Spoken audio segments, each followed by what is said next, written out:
Hi, I'm Bill Pearis, an editor at Brooklyn Vegan, and you are listening to BV Interviews, which features conversations with some of our favorite artists.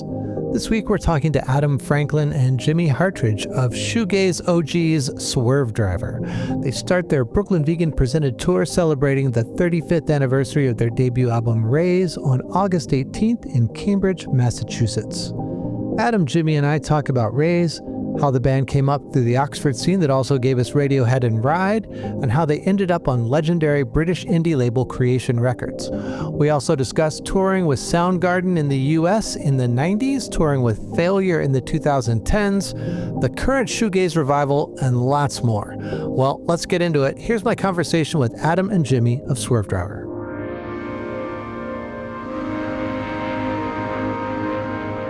All right, this week I am excited to have as my guests Adam Franklin and Jim Hartridge, founding members of Swervedriver, who are embarking on a tour this year celebrating 35 years of their debut album, Raise. It's a tour that Brooklyn Vegan is equally excited to present.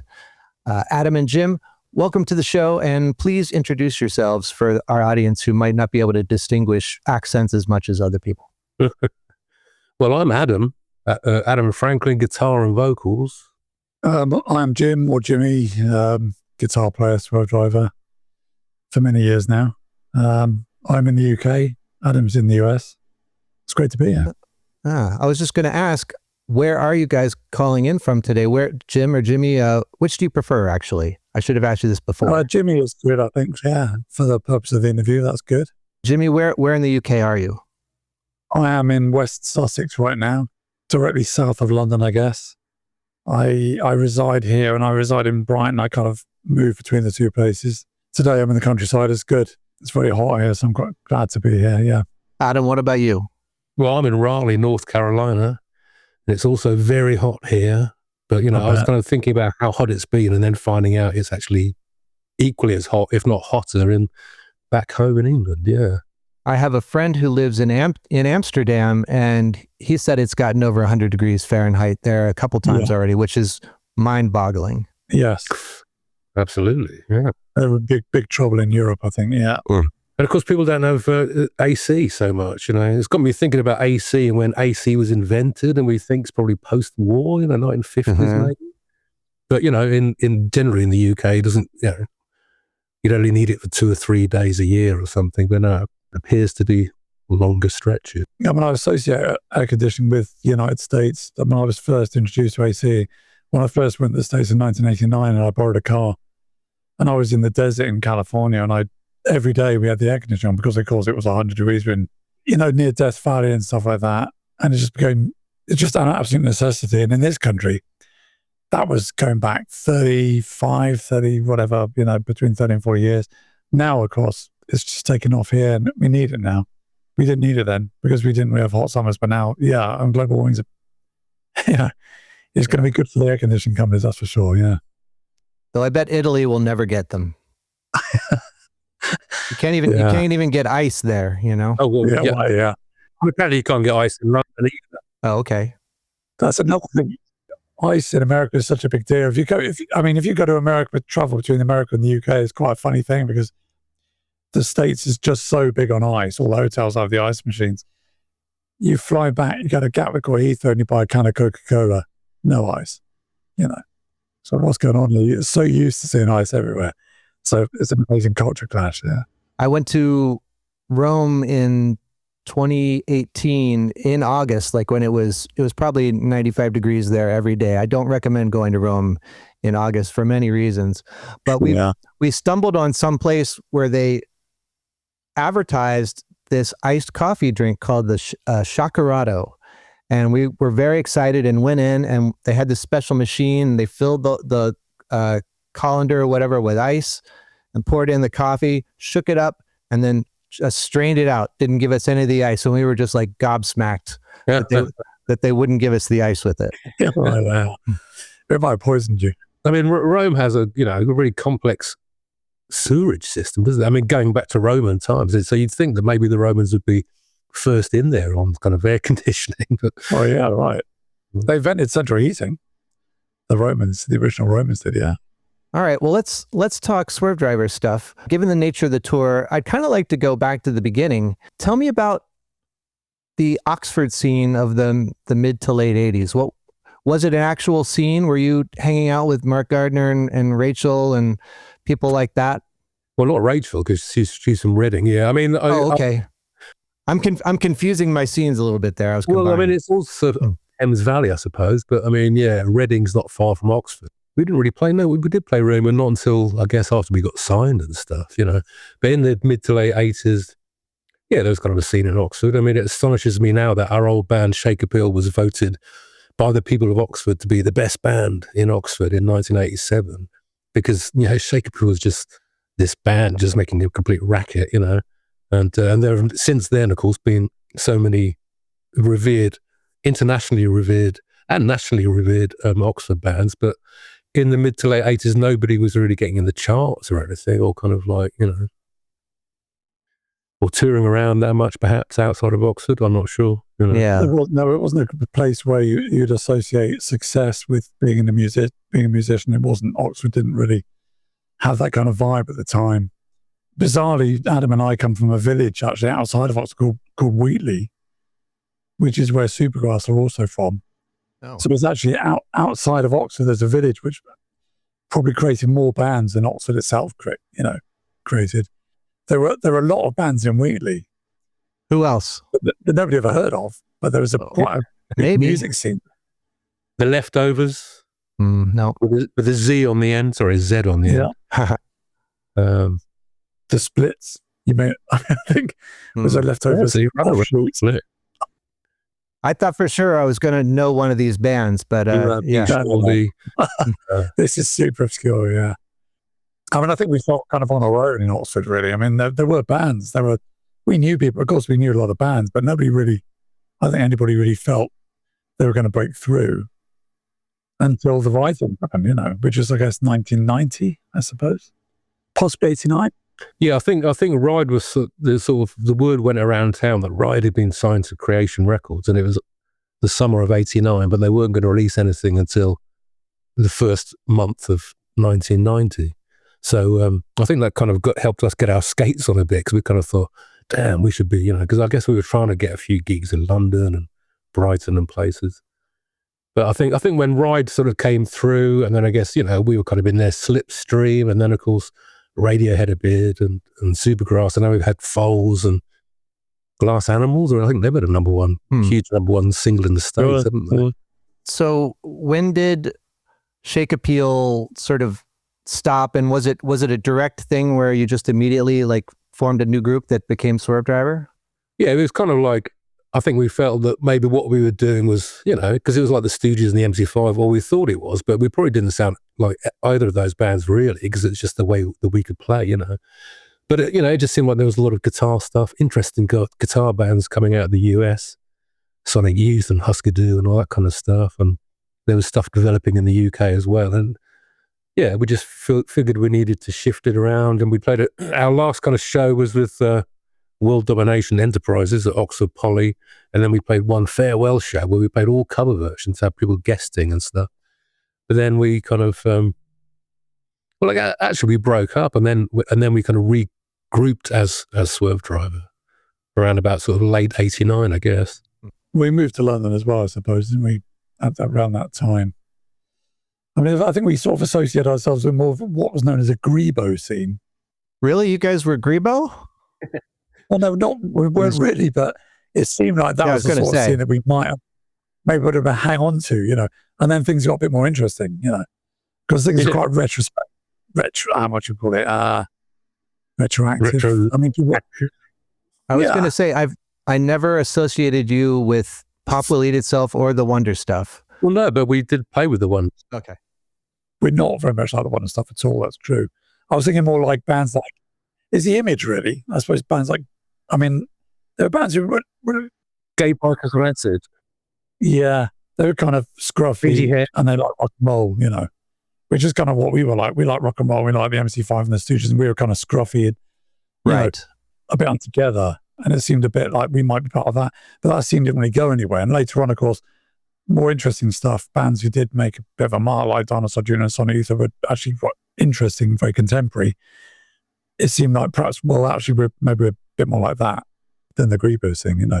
This is when we sort of changed from Shake Appeal to a Swervedriver, really. And then we moved to London and started to take it a bit more seriously.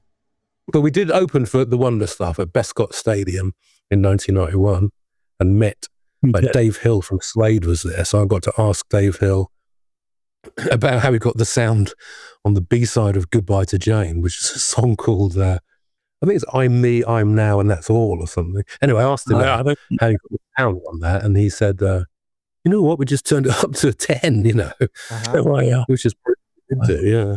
Well, it was great. So, you know, I'm really...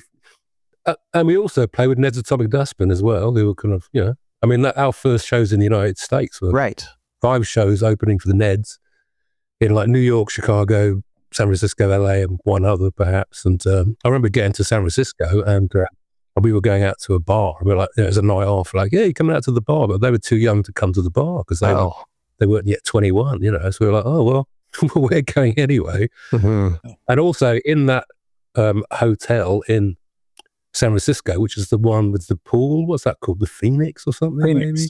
Phoenix Hotel, yeah.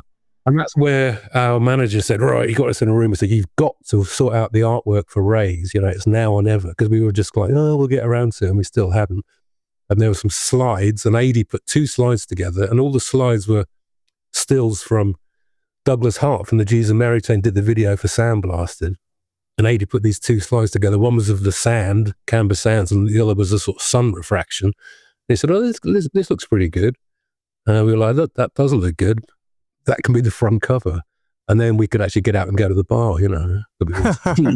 Yeah, you just need a deadline all great art needs a deadline, right? I think that's the same. You always read that about I remember reading that about the Rolling Stones. Somebody was saying the Rolling Stones were at their best when they're in a deadline. It was like, well, everybody is. I mean, it's just nonsense. If you've got to put something out, you've got to create something, you've got to do it by Thursday, but it gets done. Yeah, then it gets remembered forever and ever, you know. It's true for everybody, I think. The myth goes that Mark Gardner slipped Alan McGee a cassette of some early demos, and he was in a car in America somewhere with Guy Chadwick from House of Love, and they were playing it, and at least according to this Creation Records book I have, My Magpie Eyes Are Hungry for the Prize. Right. The guy was like, you should sign these guys, Alan, and he did. Is that pretty much how it went? As far as we're aware, yeah. I mean, we certainly gave Mark the demo to give to Creation, and Creation was the last label. We had like 10 cassettes or something, and Creation was probably the last one. And we just thought, who should we give the 10th one to? Let's give it, you know, maybe Mark and pass it on. And then Alan was the first label to come back. And and then Alan told us he and Guy Chadwick were in LA or something and put it on in the car. And he just decided he wanted to sign us unseen, as it were, you know. It comes across as a very, very romantic story. When you're in the UK, hearing about these guys driving around on the freeways and stuff like that, you know, so it works. I mean, I think it's true. Yeah. How soon after getting signed did you put out the first EP? Well, we were in the studio recording the first EP, I think April of 1990. I'm not sure when it came out. Was it like in the autumn, probably October or September or something? And we must have got the call from McGee in the early 1990, I guess. And then, so Ride's first EP had come out in the January, and we were in the studio recording Son of Mustang Ford, and then Ride, it was Top of the Pops on Thursday night, and Ride were on there because their second EP had made the top 40, you know, and it was all pretty quick. And we'd only just really got Graham Bonner in the band, the drummer, and his first show, in fact, the first show we did, having signed to Creation, was opening for the House of Love at the Royal Court in Liverpool. And, Graham, I think, had only been in the band like a couple of months or something. So he had all these crib sheets around him trying to remember the parts. And that was our first run, really, was with House of Love. Then we played with Jane's Addiction that year, and we played with Ned's. How soon after that were you signed to A&M here in America? I guess also 1990-ish. I'm not entirely sure. I think it was, yeah. Because the album came out in 1991, didn't it? So I think by the time we were recording the album, I think A&M were involved. Well, they were, in fact, because I remember them. Hang on a minute. I remember them sending us a load of gifts like cheese popcorn, which I've never so I'm a big fan of. When I go to the States, I buy it. When we were recording that album, so I guess when we were recording the album, I think they signed us when we were recording it. I've just remembered actually that Julie says that the first track she really liked was "She's Beside Herself," which is on the second Rave Down EP, and I think the Rave Down EP was probably early 1991. And she wasn't sure if she bought the record or if McGee had sent it to her, but she said she loved "She's Beside Herself," and then "Rave Down" was the song, and the line about the ex-cop blasting flies with his gun because swatting's no fun. So that must have been early 1991, I guess. Yeah. I was music director at my college radio station at the time in West Virginia, and we didn't really have a record store where you could get imports or anything. But my radio rep from A&M sent me, I think, your first 2 EPs on CD. It was like, we haven't officially signed this band yet, but I think it's going to happen, so you guys should listen to it. So this guy, I think his name is Jeff Suey. Oh yeah. Yeah, we still see him. So he's a great guy. Yeah, haven't seen him for about 5 years or so. He still lives in the hills in Hollywood, and he comes out when we're in town. Yeah, he had a Porsche 924 or whatever that used to belong to Bruce Botnick or something. I think he was gifted the vehicle. It's a beautiful car, and then he did a little advert thing for a little video to sell it, and asked me to do the music for it, so I did that. That was 5 or 6 years ago, I think. And there's a beautiful car, but I think he had to have it for whatever reason. He collects Citroens now, I believe. Those really? I mean, those cars you see in Paris, I don't know what they call. He's got loads of them. He's a real car maniac, which is, I guess, the strong connection with the band, I can't remember the EP songs that were on the album. Were they re-recorded for the album, or did you just put them straight? We did initially re-record Son of Mustang Ford, and it's a different version. It's cool because we were never really happy with the version that's on the EP and on the album.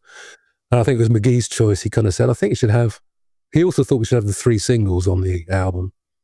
And he thought it would be a bit weird if it was a different version of Mustang Ford, and I think he was right about that. Because I've had records, and it's like, oh, great, and it's got the single on it, and then you play it, and it's a different version, maybe not as good or whatever. I'm just going to put up Stiff Little Fingers in Flammable Material as a great example of that. Oh, right. It's got a totally different version of Suspect Device on it, which is kind of disappointing when they got it. Isn't it as good? Right. It's not as good, no. Because you know this really well, and then you get the album and it's like, oh, what's this? You don't want the different version, so that's probably what he was thinking, Well, unless it was a better version, but it's all subjective anyway. Yeah, but McGee also thought that was like, Never Mind the Bollocks, which came out and had the 3 preceding singles. Because that, of course, wasn't a thing that was done in the 60s. People thought they were ripping people off if they had, if Strawberry Fields was on Sgt. Pepper, but really it probably should be that and Penny Lane, shouldn't it? So, I mean, in the 80s, you had bands like the Smiths and New Order who were both famous for not putting their biggest songs on actual albums. Yeah, that's true, yeah. Hatful of Hollow kind of rounded up a few of those singles. Mm-hmm. Yeah. You guys got a fair amount of press from stuff like Enemy and Melody Maker, but also you were covered fairly regularly in the metal press too, right? Yeah. I think Kerrang and Metal Hammer gave us Single of the Week one time. Yeah. I guess there was a crossover there. I mean, we did then too with Soundgarden, of course, and they're sort of like in the kind of metalish domain. I mean, that was Soundgarden, Monster Magnet, and us on that tour. I think we sort of like, I don't know, it's funny because they have different ends of things, really. Heavy metal and shoegaze, and although shoegaze is now arguably the new heavy metal because it's suddenly gone everywhere, So being sort of metal-y gazers is maybe, there are bands, aren't there, that kind of do metal gaze and stuff or whatever. For sure. Well, yeah. But it's in everybody's interest. It's in the publication's interest to try and widen their base, and it's in the band's interest to widen their base as well. So if you're going to start, if you're going to just stick to purely metal, you're not going to increase your circulation, are you? So I think if you've got writers there who are smart enough to widen their sort of musical tastes and be prepared to share that with the readership, that's obviously going to help the magazine, Andy Fife, I believe, was perhaps a writer there at the time. I mean, there's always been a Sabbath element to Swervedriver, as far as I'm concerned, because I would think it also just must be nice that you weren't just pigeonholed in, the scene that celebrates itself or whatever, like stuck like Moose was or something, just in this one little area. So it broadened your audience. That was after we'd sort of had a couple of singles. I think that scene that celebrates itself was maybe 18 months after that. Okay. And was very much what ended up being shoegaze, really. Although we were socially part of that group, I think, that's what they're aiming at, because they're talking about people who hang out in Camden a lot and drink together and stuff. And knew each other and were friends with each other. Of course, there's nothing wrong with that. But I think we just preceded that, luckily. And we had a broader kind of appeal. Yeah, there was a whole sort of, bunch of scenes going on, particularly in like Camden Town and stuff. And yeah, before everything was nailed down with a genre name, it was kind of more exciting. And I remember there was a band called Smashing Orange, who were pretty cool. And then Smashing Pumpkins appeared, and it was kind of like, there's two smashing bands. Which one was going to make it big? And it was very much the latter, Smashing Orange. The Charlottes, God Machine kind of, there was the Lurch scene in Camden, which was kind of like, Camden's grunge, I suppose. Okay. It was, similar kind of thing. And, people like Babes in Toyland, they'd come over and they'd be playing pool at the Camden Falcon and stuff. And a lot of English bands, a bunch of American bands that kind of, had their first breakout moments in the UK, I guess. There's a documentary about Nirvana on the BBC, which talks about them coming over here and kind of, over there, because I'm here right now. But I don't know. There was a whole sort of crossover of things going on, and and I think in some ways, if we hadn't signed to Creation, because our first cassette that we were handing out was going to go to Blast First, because Blast First was the label that was licensing Sonic Youth and Dinosaur and stuff at the time. And eventually they came back to us and wanted to sign us, but we'd already gone, signed with Creation. But I think if we put out a record with Blast First, the perception of us would have been different, or the influences on us would have been different. Because I think, we became inspired by the bands around us on the label. There was a hell of a lot of sort of talent on Creation Records around that time. Probably the hottest label at the time in England, I would say.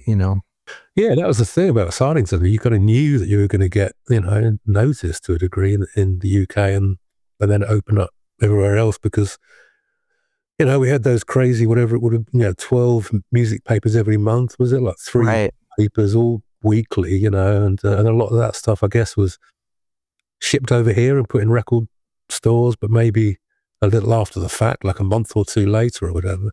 It always seemed like if you were a US band, you had a longer longevity, because things weren't so intense. Whereas in the UK, of course, it was just ridiculously intense, and they had to write about things, the music papers. And so, it was like, let's kill this scene and bring this scene along and all that kind of. Also, the US, like the singles charts didn't work the same way as in England, which were, I think, based entirely on sales, at least back then. Whereas here, radio airplay was in the mix, and that was always very nebulous, and you never really understood how it happened, and it was much harder. Yeah, there's no radio in America. There's just hundreds of radio stations. In the UK, there was kind of one, but we did have the charts. Yeah, we had the independent charts. There was all sorts of charts in the NME and the Melody Maker. There wasn't just one singles and one albums, because they had to kind of promote smaller bands. So they had the independent charts, which is a very good thing. Well, there was an indie chart. Yeah, there's an indie chart that but it was all kind of what you would call independent music until, Kylie came along and PWL. So then Kylie's records would be, number one and four next to Killing Joke or whatever, So I guess on that basis, it was, that indie chart. I mean, I think they all did have slightly different charts. I don't really know, but the indie chart, I think, was genuinely records on an independent label. And if it was an indie band that had been signed to an actual major, then they weren't going to be on the indie chart. Even though later on, of course, Creation was bought out by Sony and stuff anyway. Yeah. I don't know if they were still doing the indie chart around. I suppose they were around 95, 96. You mentioned Cars before, and Ray's and like very early Swervedrivers are very influenced by sort of American car culture. And I know Hunter S. Thompson played like an influence, at least like imagery and lyrical imagery. When you came to America and you started touring, how much of that romanticism remained and how much of it killed you after like the third like 8-hour drive? That's a good one. I mean, I do remember us driving across the desert one time, but we put on Trans-Europe Express by Kraftwerk just for the contrast. And I remember going to Belfast, and we were drawing into Belfast and seeing these young 18-year-old soldiers and stuff, and we were playing Pet Sounds, you know, that was also a sort of contrasting thing, you know. I think, didn't we see a rat, like we literally the first time driving into New York and somebody spotted the hugest rat on the sidewalk, and it's like, hey, you know, welcome to America or something, or welcome to New York. I think we got into the romanticism of it and still do, really. I mean, I think driving around the desert and stuff is, you know, kind of what was suited to us. I mean, I think it was kind of quite exciting for us, really. And still is, really. I mean, I sort of think travel's always really quite a worthwhile experience. One should never tire of it. And we were known for that sort of desert sort of imagery. And, you know, once you get in the desert, it takes a long time to get out of it. It takes a very, very long time to get through it. And last time we drove through Texas about 10 years ago. It took us 3 days to get through it. You know, that time wasn't so much fun, you know. You can get so many cacti in your life. Mm-hmm. But I think, you know, I mean, we did enjoy it, certainly, first few times.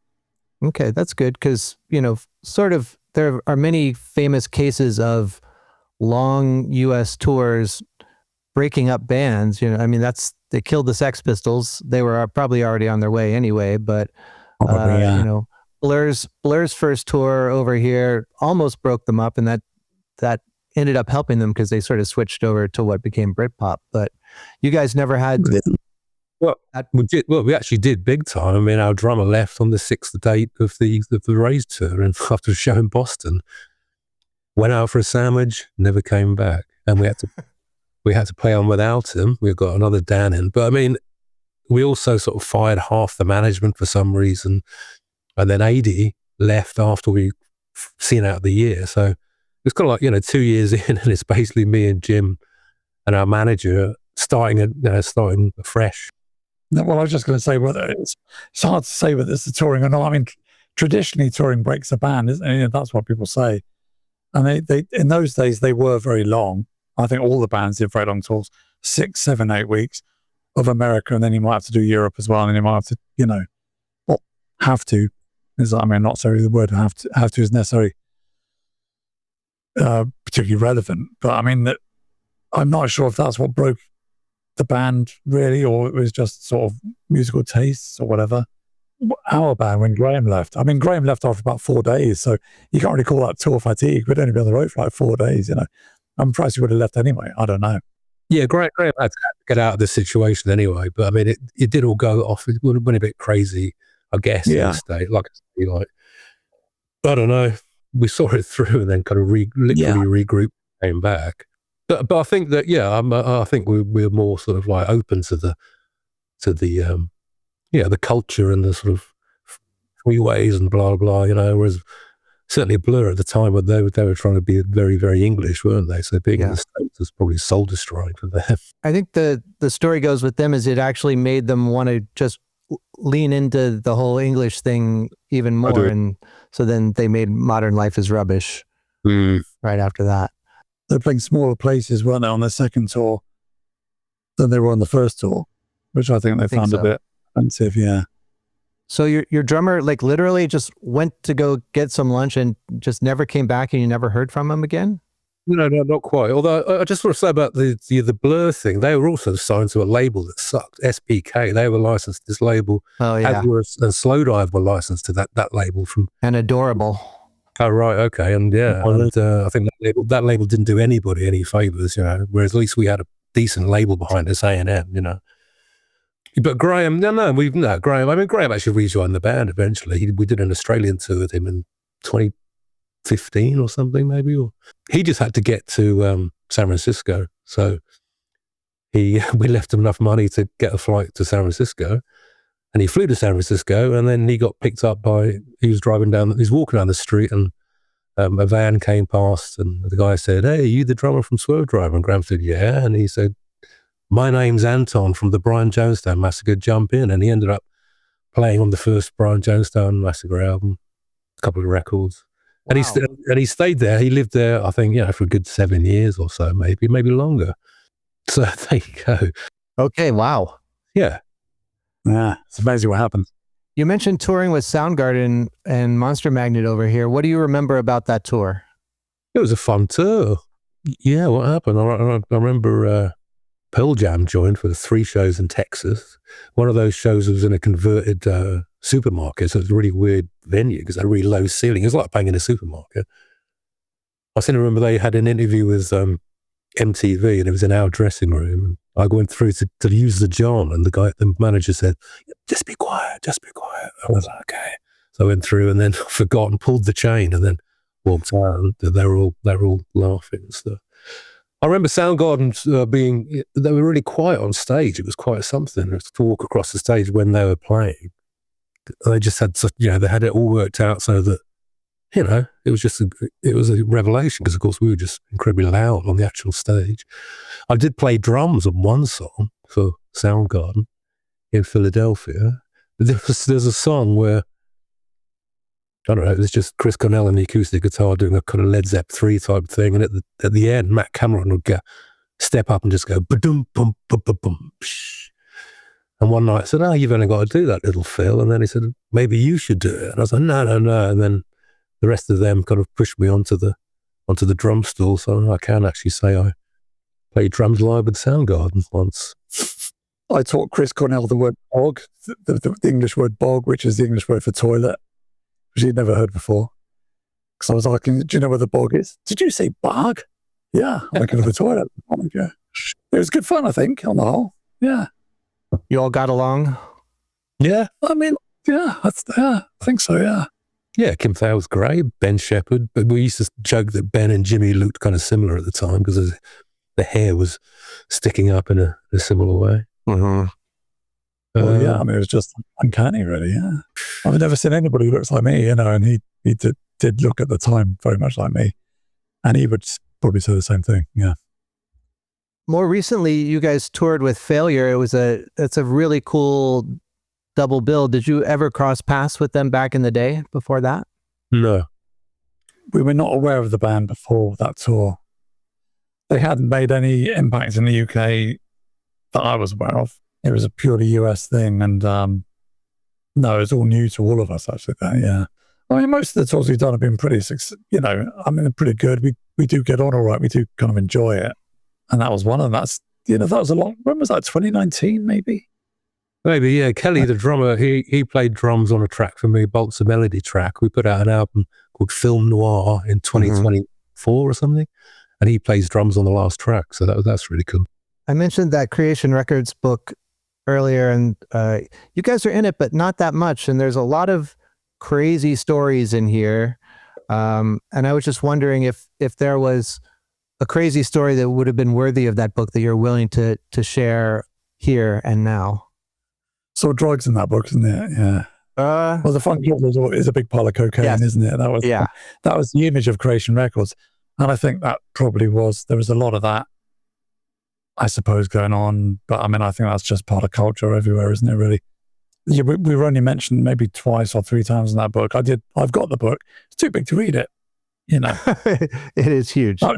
I think Alan McGee's complained about that. It's like a doorstop, is what he said. It's just, I don't think he can be bothered. It's just way too... I guess the main story that we're in is quite a major one, because that's him, when he was having his drug meltdown, and he came to see Swervedriver that night on Sunset Strip. I mean, I don't know if it's mentioned in there. I remember saying to him, because I spoke to him just before was there a movie? There was a movie, wasn't there?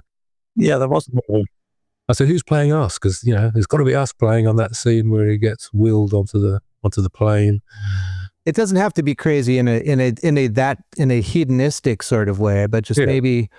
No, I'm mentioning that because that's the front cover of the book, and that was what the publisher wanted everybody to think. Wow, cocaine, big deal. I mean, it's not a big deal, is it? Because it's just part. It's just like everybody's. This is part of what everybody does. It's just a way of selling the book. Creation was a big druggy thing. Well, I mean, so is everybody else.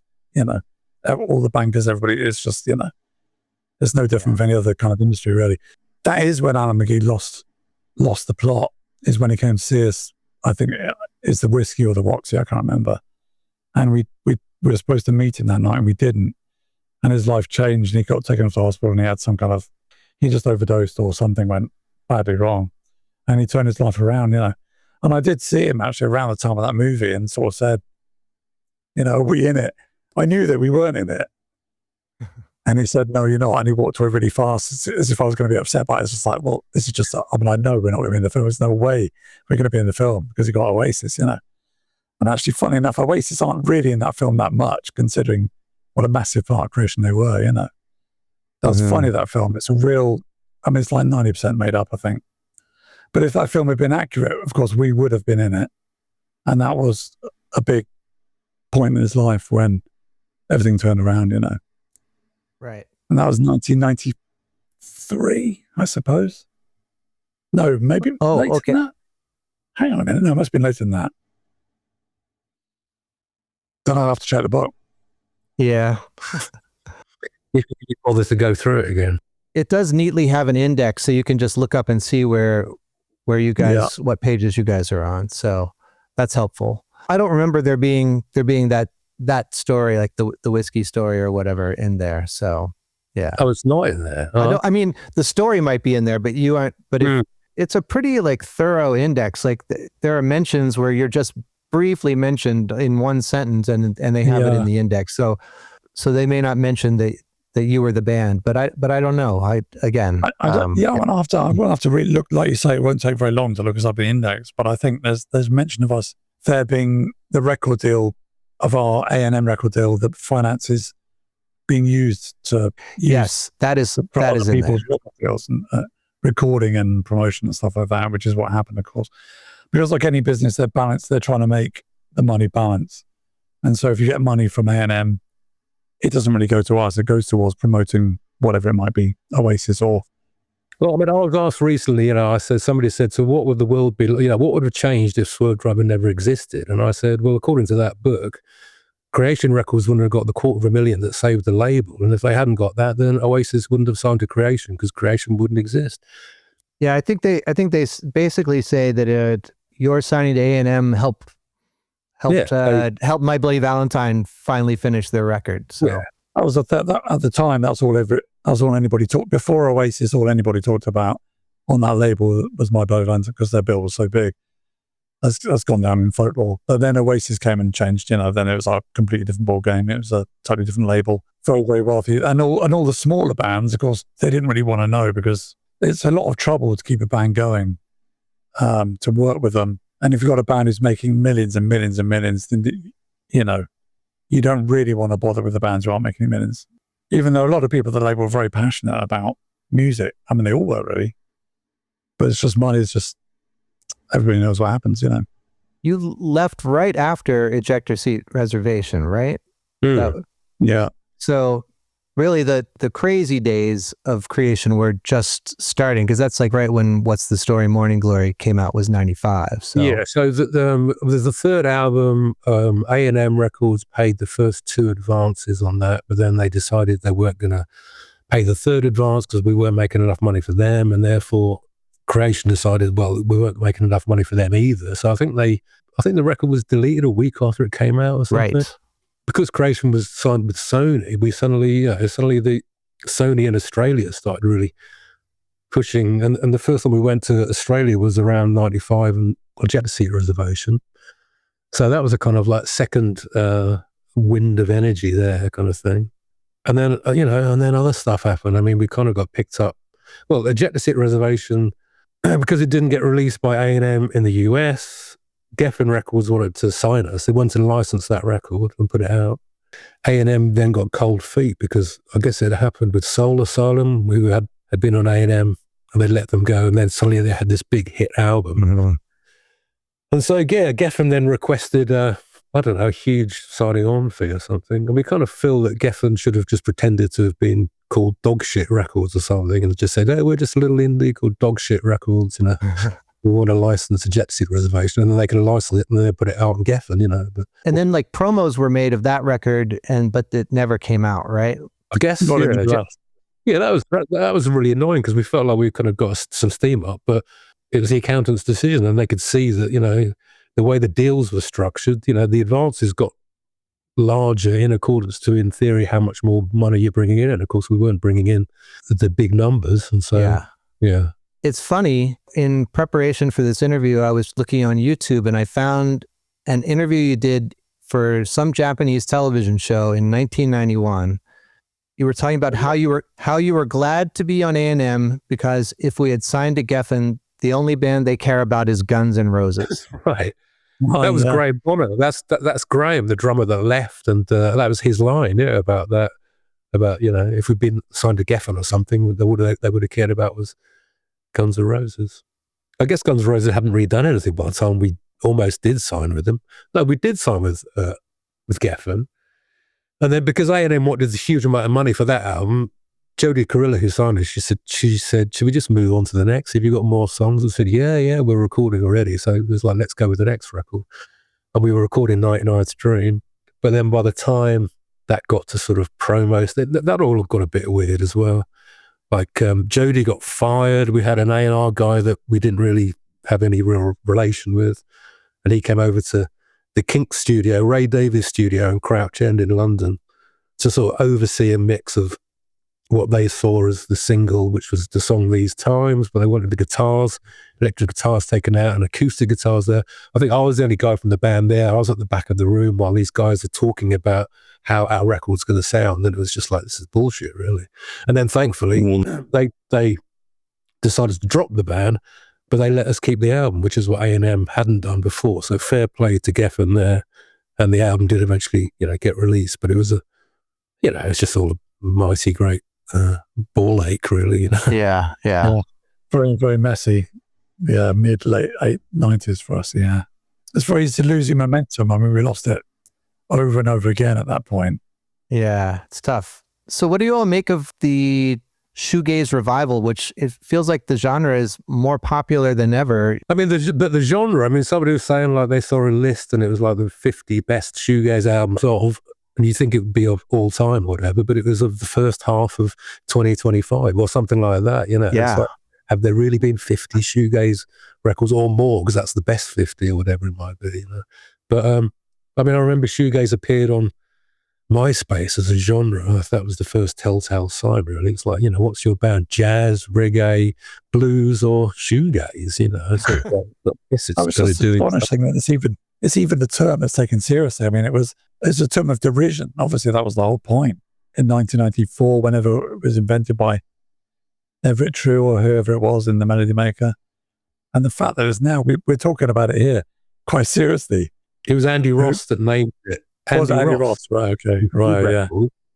But he was trying to be offensive, I'm sure. And it was about a moose show, I think. Right, yeah. That's right. Yeah. But now you're just like best 25 shoegaze albums, best shoegaze guitarists, best shoegaze drummers.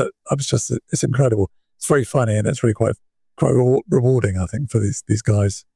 But it was an inventive sort of music. I mean, it was an inventive kind of rock music at the time that hadn't really been done before, I suppose. Really started, maybe a bit hard to say where it started. I would say possibly the Cocteau Twins started it, you know, that kind of dreamy thing. But I mean, at least it was inventive and it was new, you know. Are you all okay with the term at this point? Oh, we are now, of course. Let's you know, oh yeah, we're shoegaze, sure. No, I mean, there are definitely aspects. You know, there's elements of it on Raise, I suppose, like the third verse of, you know, Deep Sea gets quite sort of dreamy and stuff. I mean, you know, I think Son of Mustang Ford is probably the most un-shoegaze. I mean, I'm sure lots of people hear that, you know, this is an OG shoegaze band and put on Son of Mustang Ford and have a heart attack, you know. But I mean, Rave Dow's, you know, that's got this something about it. I mean, there are bands that sort of do the weird kind of like the weirder kind of atonal side of My Bloody Valentine, and then there's, I mean, yeah, and then a lot of it's sort of like dreamy, kind of like, you know, psychedelic-y kind of sunny side, you know, melodies and stuff. I hear that Taylor Swift has a new shoegaze song. Can this be true? That's news to me, but yeah, I saw I cannot remember her name. She's the daughter of a big country star. She was massively famous. Doing a version of Heaven or Las Vegas, and unfortunately, I can't remember the name. Miley Cyrus. Actually, yeah, quite a good version, I've got to say. But that shows how far it's gone. she was doing it because she was playing in Las Vegas at the time, but she was apologizing. Did you see it on YouTube? It's very strange because she's apologizing to the audience, saying, "Don't worry, the song will be over soon." And I was thinking, why are you apologizing? It was a phenomenal song. I've got to say, hats off, you're doing a very good version of it. So please don't apologize for it. But that just shows how far it's gone now, She didn't mention the shoegaze word. But I was at an airport with Mick, our bass player, recently. We were flying over to do some gigs in the States, and I had to open my guitar to show the customs guy, and a guy came over with his family and said, I got a couple of rockers here, It's like, oh, yeah, we're going over to play some gigs. So what sort of music do you play? And Mick just immediately said, shoegaze. I thought it was really funny, because I never would have said that myself, But he just jumped straight in, shoegaze, we're a shoegaze band, That works now, I took my pedals into a guitar shop in Raleigh to get them looked at, and then a kid came in, and he looked down and said, hey, it's a pretty cool kind of shoegaze rig you got there. I'm like, yeah, I guess it is. Hang on. Yeah. We were there first. It's weird. Unlike Britpop or trip hop, shoegaze has become a total positive thing that nobody even realizes has negative connotations from back in the day. Is trip hop considered, not cool? I suppose trip hop is very of its time as well, isn't it? Perhaps. I don't know that if I was interviewing Robert Del Naja from Massive Attack, if I'd want to use the word trip hop, but it's the music that they play is cool, but I think that's a term that they never got past, that they just hated. Right. Yeah.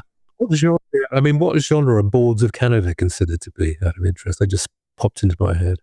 They're on their own, aren't they? Yeah. Undefinable. Way to be. Yeah. Down tempo. All right. Yeah. I go with that.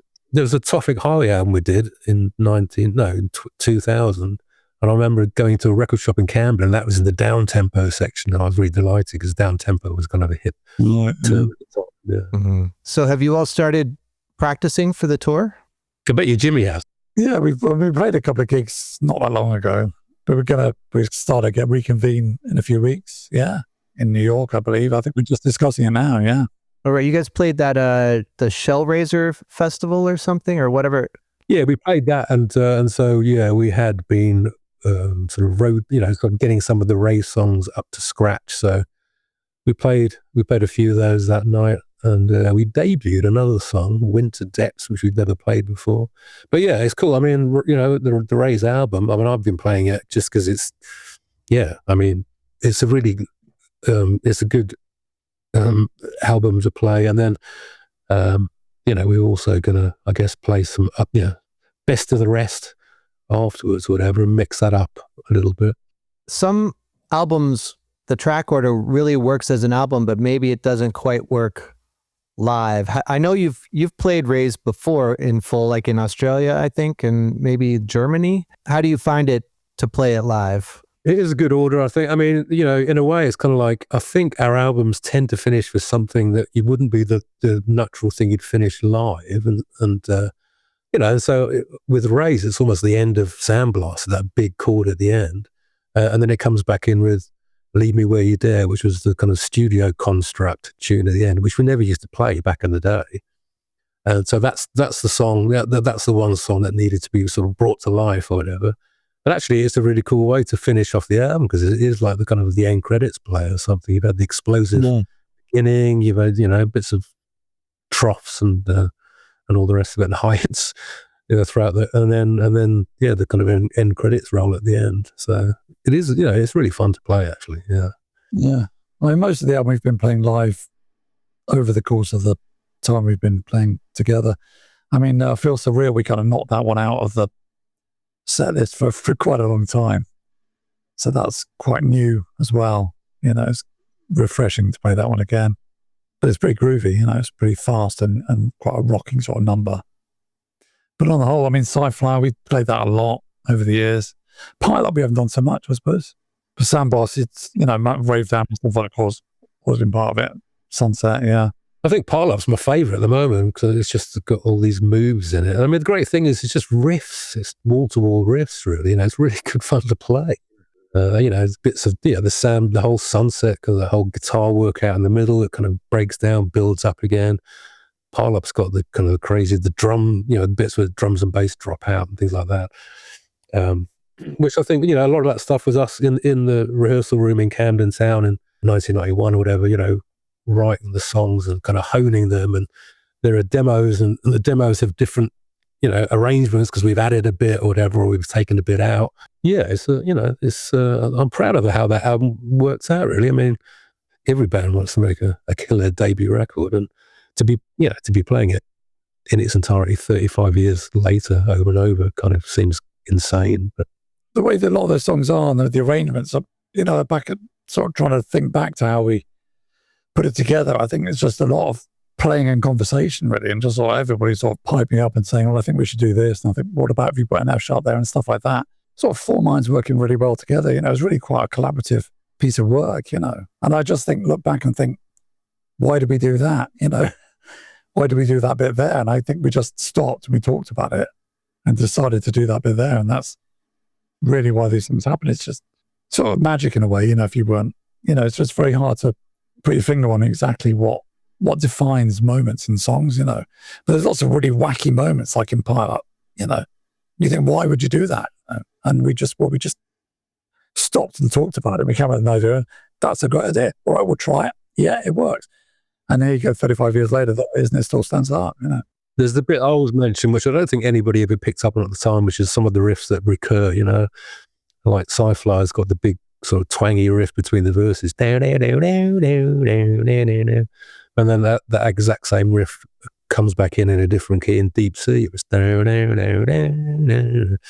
think it was Angeli, the engineer, who said she kind of felt like it was like kind of a concept album, but she didn't understand the concept. And I think part of it is partly because there are sort of motifs that go through, it's kind of like flying saucers and cars, but also musical motifs that recur, And I don't know. I mean, perhaps I don't know if there is a concept, and there certainly wasn't. I don't think an intention of a concept, but it's kind of got something going on, which is you can't quite put your finger on it, like you say. It's a bit mysterious, really.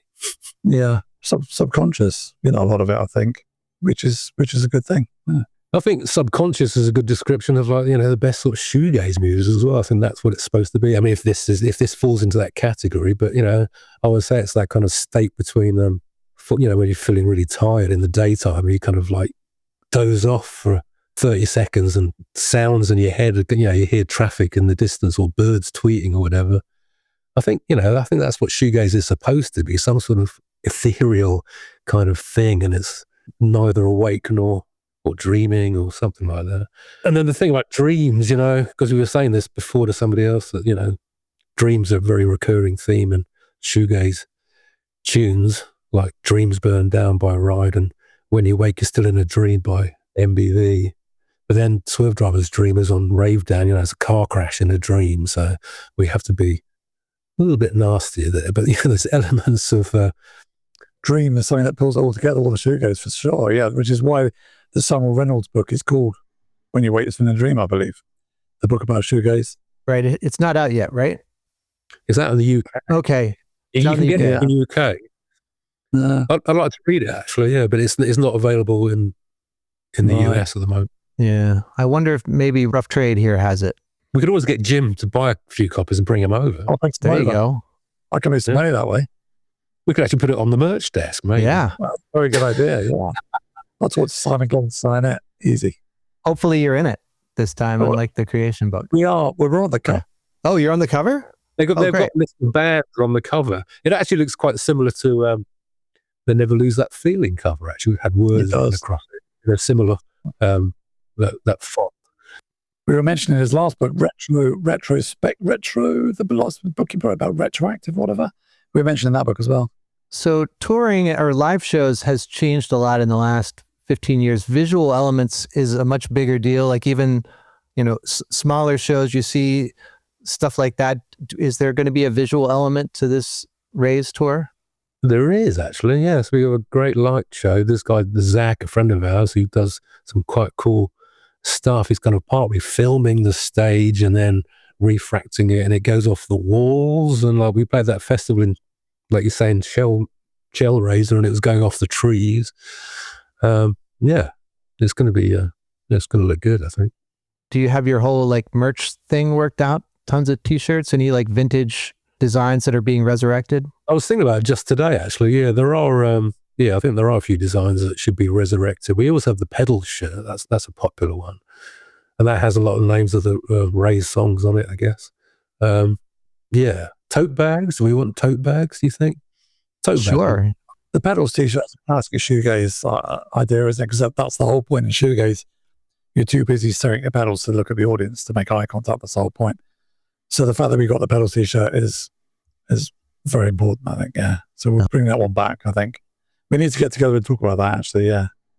If you're Stereo Lab, ironing board covers.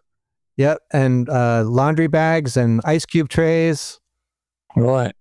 Yeah, I saw them play at Haw River, and it was a very nice merch store.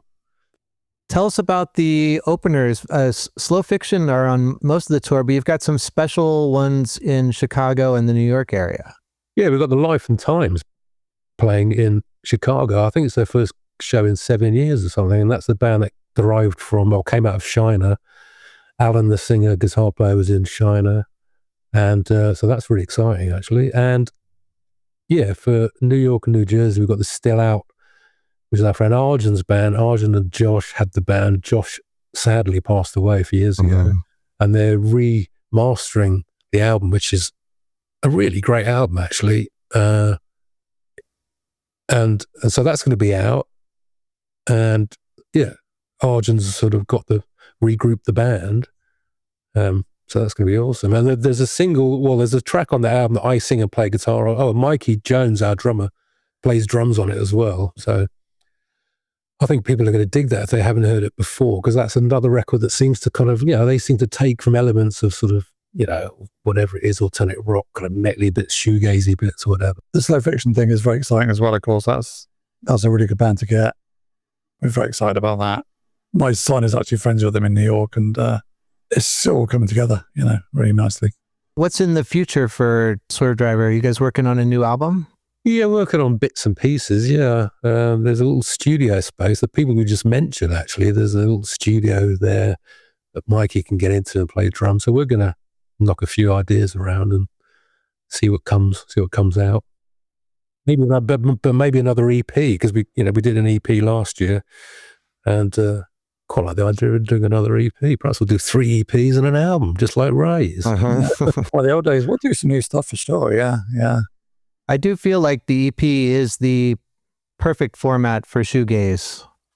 It was definitely it was the format of choice in the early 90s for some reason. And I think, 4 songs is good. Yeah, it's a good amount to have to listen to a band. You're checking them out. I mean, a single, an A-side and a B-side might not be enough, and an album's, too much, like that book you're talking about that you can't be bored to read. Long. So, yeah, an EP's got, yeah. And I feel like you can sort of have four different songs kind of contrasting a little or something, and again, not be able to quite get a handle on it. Yeah, it worked quite well as well. CDs like that, which is what we're putting out at the time. 4 songs on a CD is enough to get your teeth into without getting too involved. And today's, of course, novelists are very aware they have to write shorter novels because people's attention span is so much shorter than it was because of our addiction to phones and stuff like that. Mm-hmm. So the EP may have come round again, but maybe the perfect sort of format for a band to release music on now, yeah.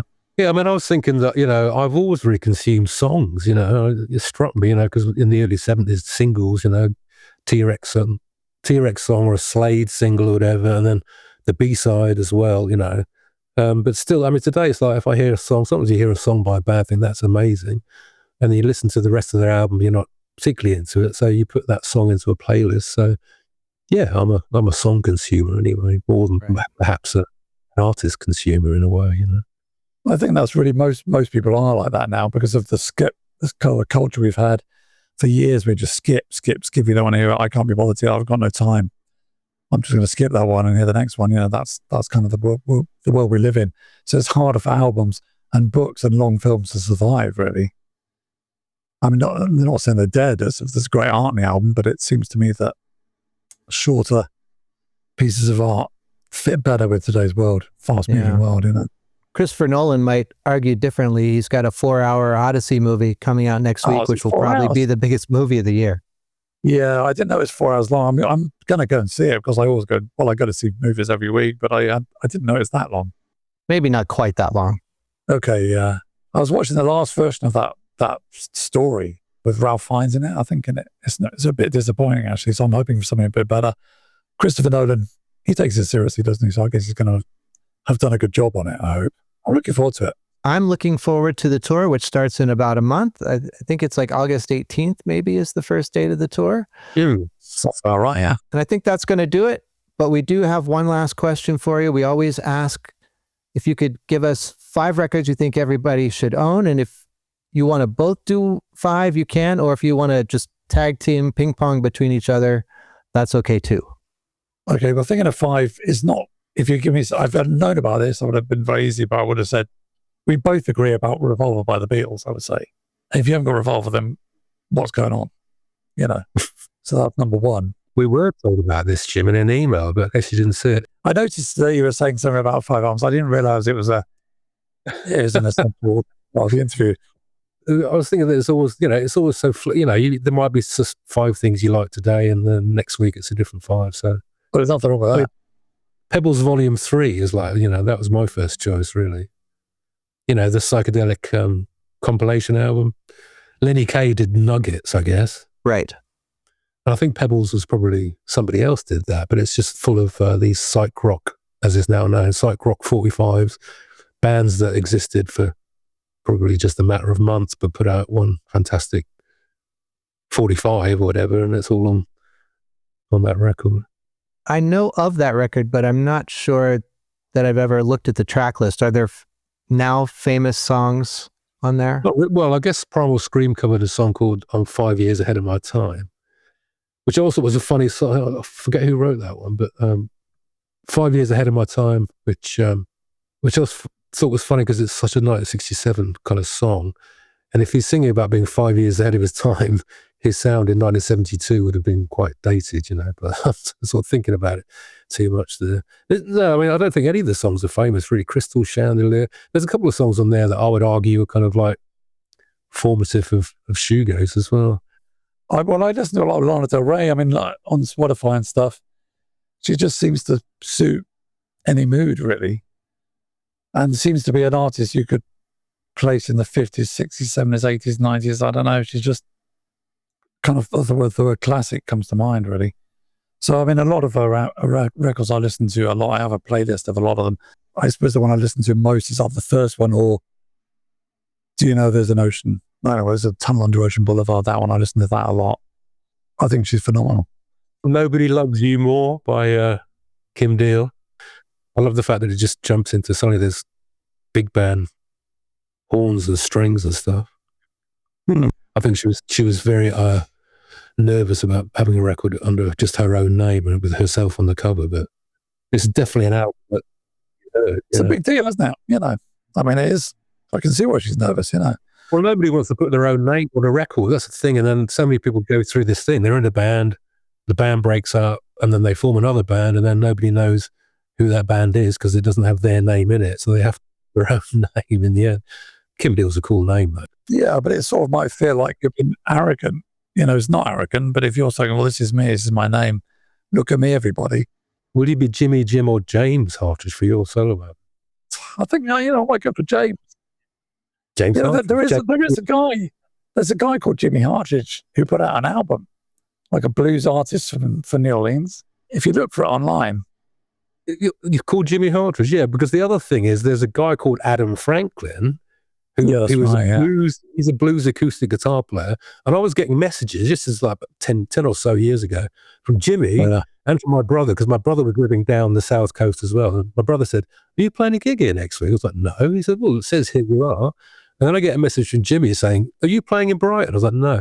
And there's an artist called Adam Franklin. So I was because I was at the time doing shows as Adam Franklin from time to time. So I checked out his stuff. One of his songs was really cool. It's called If Your Lord Deserts You. And I thought, I'm going to cover this song. So I covered it and I put it on SoundCloud. And I sent it to Adam Franklin and he said, Adam, that's an awesome version of my song. And we tried to get this idea together of actually putting out a record. Adam Franklin covers Adam Franklin, and Adam Franklin covers Adam Franklin. So he was looking into it, and I thought maybe Last Train to Saintsville might work, but in the end, he didn't find something he was happy working with. But he sent me a copy of his album, so I've got, he sent me the Adam Franklin album, which is quite cool. Very nice. Yeah. Well, I haven't got the Jimmy Hartridge album. I should really try to get hold of that, but there is one out there, yeah. But that guy's American, right? The guy you're talking about. Yeah, he's from New Orleans, I think. Yeah, right. It's a Southern guy, I think. Yeah. Incredible coincidence, yeah. All right, we got one more. Either one of you can chime in. Well, I had written down, I had Younger Than Yesterday, which Jimmy also, with the Birds album, because that's a classic record. I had Sandinista as well by The Clash. And I know that's a controversial Clash song, album, because triple album, and people say there's too much, it's stuff that isn't crucial, but that's kind of what I love about it. And I always say Sandinista is kind of like a radio station, or Sandinista on shuffle at least, because you put it on shuffle, press play, you don't know what's coming first, and it goes on for a very long time. And it's like it is like a radio station rather than just one band playing one style, obviously. I've got to say, I'm with you on that, because I remember you saying that was your favorite Clash album, and I thought that is a crazy thing to say. I was a big Given Men of Rope fan, which wasn't really very well received. I think it's kind of pretty good. It's got some really bad moments on it. But I listen to Sandinista more than the others now. And the Sandinista at its best is just fantastic. It's so soulful. And they were just being so adventurous that they were prepared to sort of put in some experimental stuff that may not work. And it doesn't really work. But when it does work, it's just fantastic. And I think it's the best Clash album. I think they really found their feet. I think there were a bunch of really sort of talented musicians who went through the punk rock thing, and years into it sort of thought, we really love this music making thing. Let's just push the envelope a bit and see what we can do. And it really works. It doesn't work all the way through. Triple album was a crazy idea at the time. I mean, the double album, London Calling, was quite outrageous at the time. But for triple, it was a brave move, and it worked out. It stood the test of time, I think, yeah. So I'll go with you on that one. Who doesn't love a version of Career Opportunities sung by children? Yes. Oh, yeah. Probably quite a lot of people, actually, but I don't mind it. Well, it's just moving. It means a lot. I can, it makes sense. A kid singing about career. That's my point. Yeah, exactly. Yeah. And there's all the dubby reworkings as well. There's two sides of dub. So if you're on shuffle, there's always dub coming through as well. That's good. All right, guys. I think that's going to do it. We'll let you go for this weekend. And I know there's a World Cup game we got to see. Who are you guys rooting for? Well, England, ultimately. I think that one team that people just didn't want to win, unfortunately, was the USA, because of the political element, which reared its ugly head, which just really ruined it, unfortunately, for the team. It's such a shame, because it's not the players, is it? But I think the whole world was united in that, But obviously, we are English people, so yeah, we're rooting for England, yeah. Okay. Jimmy, Adam, thanks again, and good luck on the tour, which, again, starts in about a month. Yeah, thanks so much. Thanks again to Adam and Jimmy of Swervedriver for being on this week's show. Their Raise at 35 tour, which is presented by Brooklyn Vegan, begins August 18th in Cambridge, Massachusetts. Head to brooklynvegan.com for all tour dates. A few reminders. You should also check out our other podcast, BV Weekly, where my coworkers Dave and Andrew discuss the week's hot button music news, the latest releases, and more. Also, be sure to follow Brooklyn Vegan on social media, check out our online shop with exclusive vinyl, merch, and more. And if you like this episode, be sure to tell your musically minded friends about it, as well as do all those other things, like, subscribe, write us a review, give us 5 stars, all that kind of stuff. It really does help us reach more ears. Big thanks to our mix engineer, Nick Gray, and Michael Silverstein for the theme music. I'm Bill Pearis. Thanks for listening.